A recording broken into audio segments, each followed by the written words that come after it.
Let's get moving. So, I want you to think about this for a second. Why does a glitching screen fill us with absolute dread?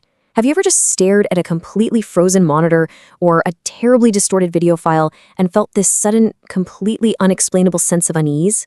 It's a totally universal feeling, but I promise you, it's not just some random quirk of the human brain. There is actually a deeply rooted psychological reason why failing tech makes the hairs on the back of our necks stand straight up. Section 1. The Uncanny Valley Effect.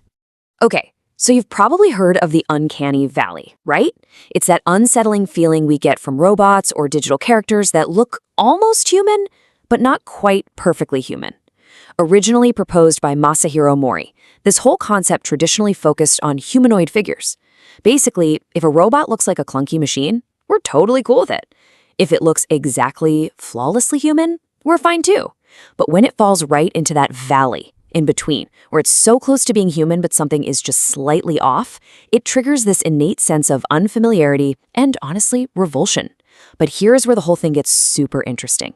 Recent research coming out of academic publications like Cocone and the International Journal of Contents reveals that the uncanny valley doesn't just apply to creepy humanoid robots anymore, it actually applies to interactive art and everyday technology.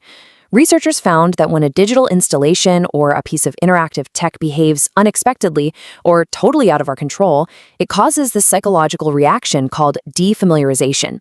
Basically, the tech we use every single day suddenly becomes foreign and completely unpredictable, and that triggers the exact same uncanny dread. The absolutely crucial takeaway here is this. It's not just how a machine looks, it's how it acts. A device doesn't need to have a creepy, lifeless human face to completely freak us out. When a piece of tech defies our expectations of control, when a machine literally seems to have a mind of its own, our brains plunge right back into that uncanny valley. We rely heavily on our tech to obey us, so when it doesn't, yeah, that's terrifying. Section 2. The Rise of Analog Horror. Now, if you've spent literally any time on YouTube over the last few years, you've probably stumbled across analog horror. It's this booming horror subgenre characterized by low-fidelity graphics, old-school VHS aesthetics, cryptic messages, and, this is key, the complete absence of traditional jump scares. Instead of some monster jumping out of a dark closet, analog horror uses distorted media and lo-fi tech to completely obscure reality. It taps directly into that uncanny valley feeling by taking something incredibly familiar, like a boring local news broadcast or a standard public service announcement, and just twisting it. Let's trace how this genre blew up, because the evolution is fascinating. It basically kicked off back in 2009 with some early YouTube experiments like No Through Road. But it gained massive traction and actually got its name in 2015 from a wildly popular series called Local 58, which famously used the slogan, "Analog horror at 476 MHz." Fast forward to 2021, and series like The Mandela Catalog were going ridiculously viral by showing these terrifying alternates, manipulating audiovisual media. Then, in 2022, a 16-year-old creator made The Backrooms, simulating a dusty VHS tape wandering through infinite liminal office spaces. The Backrooms became such a massive hit that A24 actually adapted it into a Hollywood film, which is set to hit theaters in May 2026. Absolute wild. And all of this brilliantly illustrates the core concept of the genre. The glitch is the monster. These series take the actual limitations of old technology, stuff like manipulated tracking errors, corrupted videotapes, bizarre audio compression, and turn them into the source of the horror itself.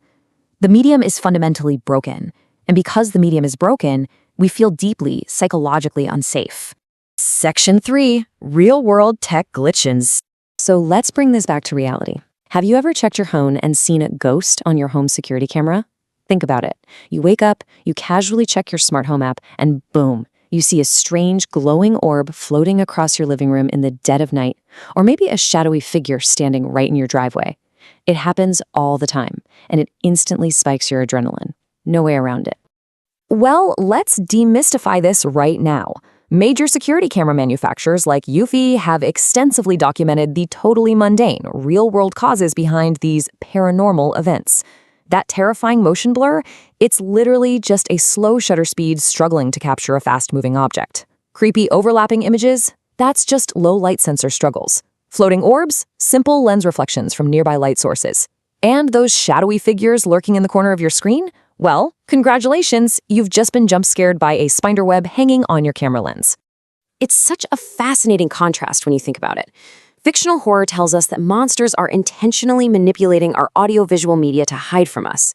But the reality of real-world glitches is just so mundane. We're talking about compression artifacts, standard electronic interference, and basic hardware limitations creating visual noise.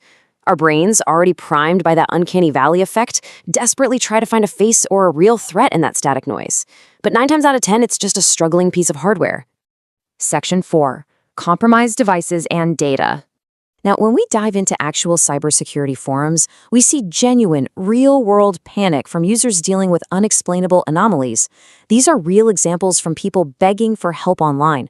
Users waking up to find entire photo albums of their kids or loved ones mysteriously deleted from iOS. People scrolling through Google Photos and suddenly seeing completely unknown strangers mixed into their camera roll.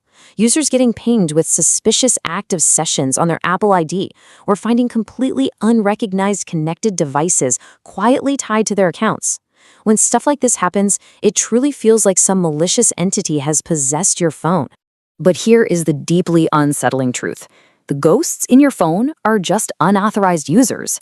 The true culprit behind these anomalies isn't some paranormal glitch. It's a complete breakdown in your digital security. Often it's a compromised account just because of a reused password. Sometimes it's a forgotten shared library on Google or Apple where an ex-partner or an old friend still has delete privileges. Or, extremely commonly, it's an old device, like an iPad you sold or gave away years ago that was never properly factory reset, and now someone else is taking photos that are syncing directly back to your cloud. To fix this, you have to take control. Here are 3 incredibly actionable cybersecurity steps, straight from security professionals. Step 1. Change your passwords immediately and enable 2-factor authentication on every single account. Seriously, no exceptions. Step 2. Run a comprehensive security checkup on your Google or Apple account to hunt down any unrecognized activity. And Step 3. Meticulously review your active devices and shared libraries. Kick out absolutely any device you don't currently hold in your hand and double-check exactly who has permission to view or delete your synced photos.